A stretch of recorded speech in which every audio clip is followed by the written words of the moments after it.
ensemble pour ouvrir cette fenêtre actualité pour toute la semaine sur la chaîne des valeurs. Voici les titres.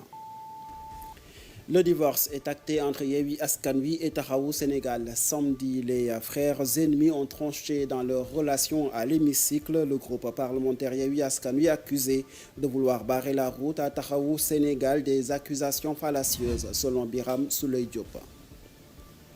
Encadrer l'utilisation des sources nucléaires pour mieux garantir la licéité de leur finalité en Afrique. En cours régional réunit plusieurs acteurs à Dakar. C'est une initiative de l'autorité sénégalaise de la radioprotection, de sûreté et de sécurité nucléaire en collaboration avec l'Agence internationale de l'énergie atomique.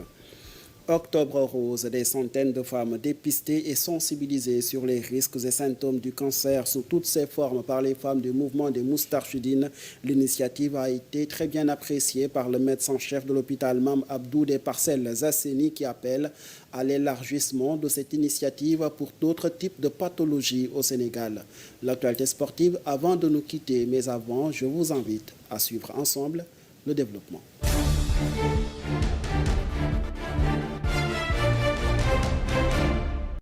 Mesdames, Messieurs, bonsoir et bienvenue. Abdou Mbow, désormais président du groupe parlementaire Benno Bokk Yakaar à l'Assemblée nationale, il remplace à ce poste Oumar Youm, désormais ministre des Forces armées du Sénégal. L'ancien président du groupe parlementaire Benno Bokk Yakaar fait son entrée dans le gouvernement de Macky Sall lors du dernier remaniement ministériel.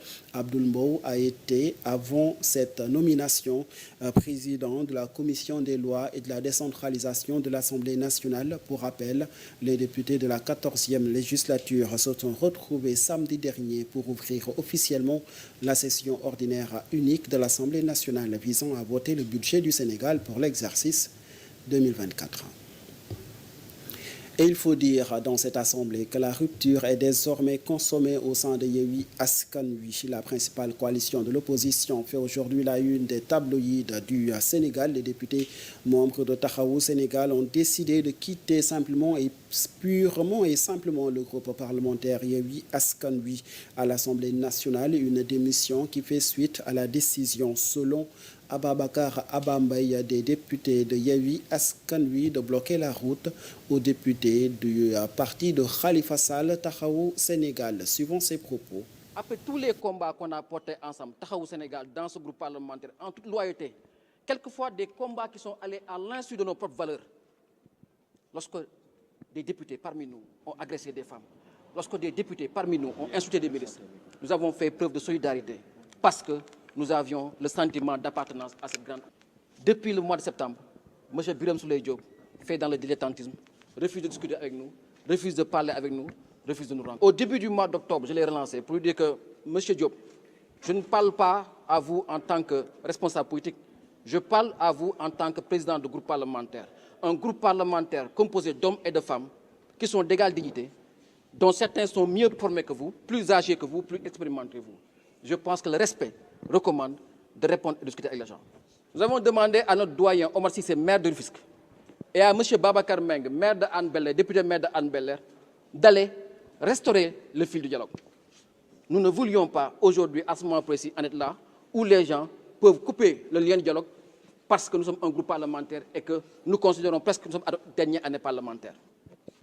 Mais nous avons préféré patienter. Nous avons patienté jusqu'à ce qu'on nous informe que le bureau a été déposé sans les membres du bureau de Taxawu Sénégal. Face à cette situation-là, nous avons considéré qu'il était important pour nous de nous retirer du groupe. Tout ce qui s'est passé aujourd'hui est l'expression d'une grande irresponsabilité politique. Les députés de Taxawu Sénégal font-ils ainsi les frais de cette tension à l'interne au sein de Yewwi Askan Wi, surtout entre Taxawu Sénégal et Pastef d'Ousmane Sonko? Des propos du responsable de Taxawu Sénégal balayés par Birame Souleye Diop, puisque c'est de lui qu'il s'agit lors d'un point de presse. Le maire de Thiès Nord a jugé les propos tendant à accuser le groupe parlementaire Yewwi Askan Wi de vouloir bloquer les travaux lors de l'ouverture de la session unique ordinaire de l'Assemblée nationale inexacte.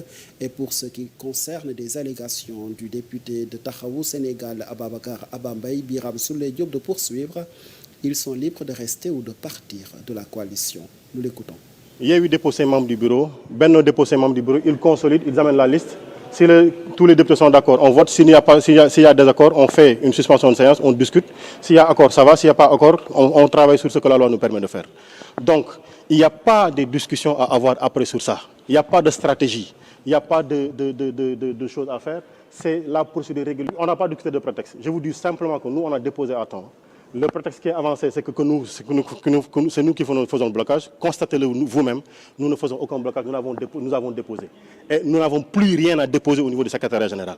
Donc aujourd'hui, la balle est dans le camp de l'administration de l'Assemblée et du président de l'Assemblée nationale. Et s'il y a des négociations à faire, qu'ils continuent de faire leurs négociations, ce n'est pas la première fois. Nous avons déposé une liste de 53. Les collègues députés sont libres de rester dans le groupe ou de partir parce que la loi le leur permet. Mais le calcul étant déjà fait, le dépôt étant déjà fait, on ne peut pas revenir en arrière. S'ils décident de revenir en arrière, il faudra qu'ils nous disent sur quelle base légale ils le feront. En tout cas, nous, ce que la loi nous donne comme droit, nous allons rester debout pour le prendre. S'il y a autre chose, par les voies qui nous seront permises, nous allons nous y opposer. Et je voudrais simplement faire une précision. Si l'ensemble des députés démissionnent du groupe pour qu'il n'en reste que 17, nous travaillerons suivant ce que la loi nous offre avec 17 députés et nous resterons dignes de cela. Et face à ce contexte de tension politique et de surenchère économique, sommes-nous loin du Sénégal de nos rêves? Le Sénégal idéal, c'est celui que propose Aïda Mbodj dans son programme politique taillé pour la prochaine présidentielle 2024. La présidente de l'Alliance Ando Sahel Ligue a dévoilé les grands axes de son programme lors d'un point de presse ce dimanche. Nous l'écoutons. Quand on parle de présidentielle, n'est-ce pas, c'est quand on réussit l'étape des parrainages. Alors, les populations sont là, les cartes sont là. Donc, il n'y a plus de problème. C'est à nous de décider ce que l'on veut. C'est pourquoi la force de l'État, c'est la population. Alors, c'est ce que je vais décentraliser dans toutes les localités. J'engagerai mes concitoyens dans une conversation nationale que nous avons intitulée « Ensemble vers le Sénégal idéal ». Le Sénégal idéal, c'est le Sénégal où tout le monde peut accéder aux meilleurs soins de santé. Un Sénégal où toutes les femmes seront autonomes. Un Sénégal où les femmes sont autonomes financièrement. Un Sénégal où les femmes pourront apporter des réponses face aux problèmes de leurs enfants, de leurs maris, de leurs proches et surtout à leur famille. C'est ce genre de Sénégal qu'on a besoin. C'est le Sénégal idéal. Donc, ensemble vers le Sénégal idéal. Moi, le Sénégal idéal. Mois de la présidentielle de 2024, la liste des candidats à la candidature s'allonge au Sénégal. Les As de la Nation ont présenté samedi leur jockey pour le fauteuil présidentiel en 2024. Amadou Seck a décliné sa volonté de participer aux joutes présidentielles l'année prochaine. C'était lors d'une cérémonie d'investiture en grande pompe. Retour sur les temps forts de cette journée avec Tor Rafal. C'est dans cette ambiance digne de grandes festivités politiques qu'Amadou Seck a déclaré sa candidature à l'élection présidentielle de 2024. Sa candidature est portée par le mouvement Les As de la Nation. Chers responsables du mouvement Les As de la Nation, en décidant de porter votre choix sur ma personne pour être votre candidat à l'élection présidentielle, vous trouvez en moi l'incarnation de cet homme d'État. C'est avec une immense gratitude, profond sens de responsabilité que j'accepte votre choix. Se succédant sur scène, militants, sympathisants et proches, tous apportent des témoignages sur leur candidat, Amadou Seck. Amadou Seck est venu pour aider les femmes. Sa candidature, c'est pour épauler les femmes. Et d'ailleurs, il n'en fait pas d'usage politique. Donc, c'est cela qui prouve qu'il est venu pour soutenir tout le monde. Le programme d'Amadou Seck, c'est de changer le pays et tout le monde doit connaître cela. Ce changement ne sera rien d'autre que de faire de lui le président du Sénégal. À quelques mois de la tenue de l'élection présidentielle de 2024, la liste des candidatures s'allonge. Le capitaine d'industrie Amadou Seck s'engage pour mener une campagne éthique, transparente et axée sur un programme qui met la nation devant tout. Politique, les activités de pré-campagne se poursuivent partout sur le territoire national. Nous allons à Bignona où un affrontement entre les responsables politiques du Parti démocratique sénégalais de l'ex-président maître Abdoulaye Wade a fait 6 blessés, dont 2 dans un état critique ce dimanche. Selon des informations reçues du site en ligne Sénéweb, les 2 camps des responsables pro-Karim Wade et des responsables authentiques du Parti démocratique sénégalais s'en sont venus aux mains d'après nos sources. Toutefois, il n'y a pas de détails donnés sur les raisons de cette bagarre. En tout cas, affaire à suivre dans le sud du pays. Nous parlons tout à fait autre chose. Le cancer a fait partie des principales causes de la mortalité chez la femme au Sénégal. Pour prévenir les risques de contraction de cette maladie, une journée de dépistage gratuite a lieu ce week-end aux Parcelles Assainies. L'initiative vient du mouvement des femmes du Parti délimité du Rassemblement en collaboration avec la cellule féminine du mouvement des Moustarchidines ou Moustarchidati. L'initiative en est à sa 2e édition. Selon une des responsables de cette organisation, Ali Mandao s'exprime au micro de Ousmane Diaye. Cancer du sein. Cancer du sein. On dit souvent que c'est la 2e maladie la plus fréquente chez les femmes à travers le monde. Donc c'est pourquoi on a décidé qu'à chaque fois que l'occasion se présente, on mène des campagnes de sensibilisation afin d'assister les malades, surtout les femmes touchées par cette maladie. Donc ça mérite beaucoup de prévention, même s'il y a d'autres maladies. Mais le cancer, c'est une maladie coûteuse qui demande beaucoup de moyens financiers pour le soigner. Alors que, comme l'avait dit notre médecin la fois dernière, nous avons un plateau médical très faible. Donc le cancer est une maladie qui nécessite vraiment des préventions. C'est pour cela qu'on a jugé nécessaire de mener des campagnes de sensibilisation, mais aussi de dépistage pour voir si la personne a la maladie du cancer. Au cas échéant, il pourra aller voir le médecin pour se soigner. Ñoo xamné dinañ leen permettre inshallah ñu mëna saytu seen yaram bu ci nekkulé alhamdoulillah waye bu ci nekké itam ñu téel ci jog ba nga xam. Journée a été très bien appréciée par le médecin-chef de l'hôpital Mam Abdou des Parcelles Assainies, le docteur Senghor, qui appelle d'ailleurs à élargir ce genre d'activité à d'autres pathologies touchant d'autres catégories de personnes vulnérables au Sénégal. Côté statistique, plus de 400 femmes ont pu connaître leur statut cancérologique à travers cette journée, selon le docteur Senghor. Donc, on prie au bon Dieu que ça se pérennise, non seulement pas pour les dépistages seulement de l'Octobre Rose, mais qu'il diversifie encore les activités sanitaires au niveau du district. C'est pour le ministère de la Santé, en l'occurrence, nous, au niveau du district Nord, qu'ils le font. Donc, on peut ne pas s'en réjouir. Et qui dit prévention dit vraiment que c'est un domaine privilégié dans le domaine sanitaire. Donc nous faisons du curatif le plus souvent, mais quand même quand il y a des associations qui s'attellent à faire de la prévention, on ne peut faire que les renforcer davantage. Et nous prions au bon Dieu que vraiment que cette activité puisse réussir.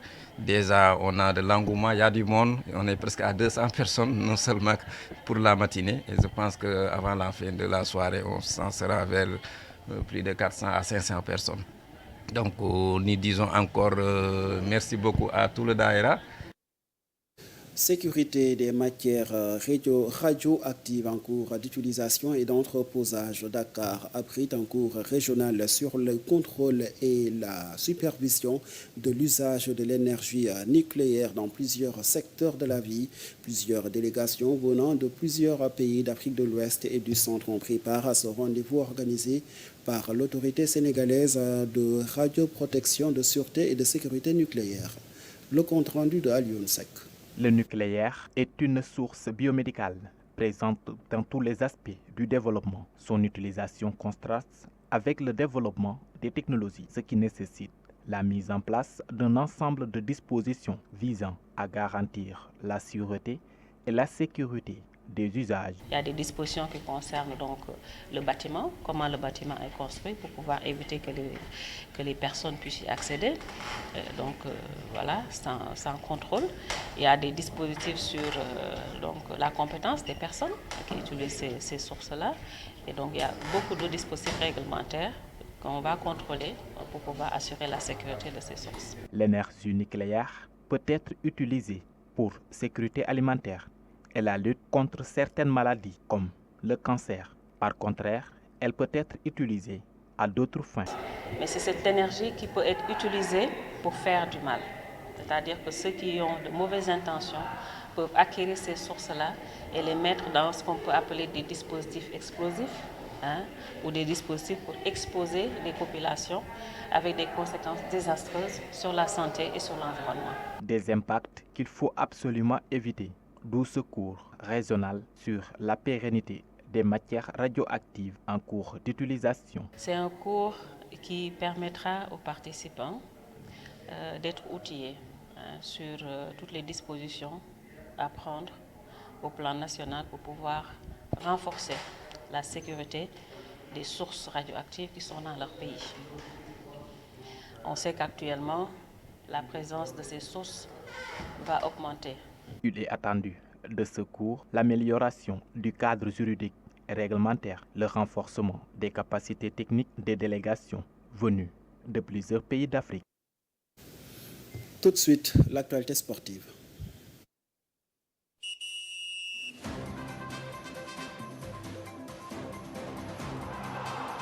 En sport, nous parlons de la Coupe du Monde U20 chez les dames. Les Lionnes du Sénégal qualifiées pour le 3e tour qualificatif à cette compétition après avoir concédé le nul face au Bénin ce week-end. Basketball, le Dakar Université Club s'adjuge officiellement du trophée de la Coupe du Sénégal chez les dames comme chez les hommes. N'est-ce pas, Lunsek? Nous démarrons l'actualité sportive avec les éliminatoires du mondial U20 féminin. L'équipe du Sénégal s'est qualifiée au 3e tour des éliminatoires de la Coupe du monde féminine des moins de 20 ans après son match nul contre le Bénin, 0 but partout, dimanche à Cotonou. Le Sénégal avait battu le Bénin au stade Lat Dior de Thiès samedi dernier pour la manche allée du 2e tour de ces éliminatoires. Les 16 meilleures équipes africaines vont participer au 3e tour des éliminatoires. 8 équipes prendront part au 4e et 4 pour le 5e. Au terme des éliminatoires, 2 sélections seront choisies pour représenter l'Afrique à la Coupe du Monde prévue en 2024 en Colombie. Football toujours, le Sénégal et le Cameroun jouent un match amical international ce lundi à Lens. Ce duel étant la 16e confrontation des 2 équipes depuis leur première rencontre aux Jeux de l'Amitié en 1963 à Dakar. Les Lions indomptables se sont imposés 7 fois. Les Lions du Sénégal ayant obtenu 4 victoires. 4 rencontres des 2 équipes se sont soldées par un match nul. Les 2 sélections partagent la poule C de la prochaine Coupe d'Afrique des Nations avec la Gambie et la Guinée. Le Sénégal et le Cameroun vont se retrouver pour leur 17e match le 19 janvier prochain à Yamoussoukro. Et pour finir, parlons à présent basketball. L'équipe masculine de basket du Dakar Université Club a remporté dimanche la Coupe du Sénégal en battant l'AS Ville de Dakar sur un score de 72 à 55. Samedi dernier, l'équipe féminine du DIC a gagné sa 14e Coupe du Sénégal de basketball contre l'AS Ville de Dakar, 42 à 37. Et c'est tout pour la page sportive. Le Sénégal qui affronte le Cameroun ce soir même un match amical comptant pour les préparatifs de la Coupe d'Afrique des Nations 2024 prévue en Côte d'Ivoire. On y reviendra plus amplement dans nos éditions de demain. Voilà qui m'a fait ce rendez-vous d'information. Merci de l'avoir suivi. À demain à la même heure, toujours sur la chaîne des valeurs. Bonsoir.